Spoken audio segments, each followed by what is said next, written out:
சந்தானம் வந்து உண்மையிலே இரிட்டேட்டடா இருந்தாரு. ஐயோ டே ஏன்டா நைட் ஷூட்டை போட்டு கொல்றானுங்க இவனுங்க அப்படின்னு. அதெல்லாம் உண்மையான டைலாக். அது அவ போய் 6 மாசம் ஆகுது அப்படின்லாம் சொல்றது. இப்போ நான் சொல்லுவேன் இந்த டைலாக் எனக்கு ரொம்ப பிடிச்ச டைலாக். அது டேய் நீ கொடுத்த கிரீட்டிங் கார்டெல்லாம் தெருவா போஸ்டர் வச்சு ஓட்ட வேண்டி போடி போ அப்படின்லாம் சொல்லுவேன். இதெல்லாம் வந்து ஸ்கிரிப்ட்ல இருந்துச்சா இல்லையான்லாம் கூட தெரியலங்க. இது எல்லாமே அப்படியே கேமரா ஓட விட்டு என்ன வருதோ அதுல வந்து ஒரு டேக் ஒன்னு மாதிரி வரும். அதுல இந்த டேக் அதுல ஒரு டேக் இப்படி வந்தது. இது one of the best scenes.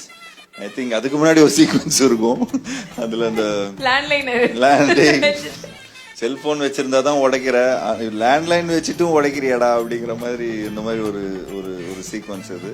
In this scene there's not much. I was remembering my dialogues. So அவன் அந்த லபலபா அந்த வயிற்றுக்குள்ள 2 கண்ணு அப்படியே பாயுது அப்படியே அப்படிலாம் சொல்லுவாங்கல்ல, அதெல்லாம் கொஞ்சம் லைட்டா அங்கங்க ஓன் டைலாக்ஸ் எல்லாம் வந்துரும்.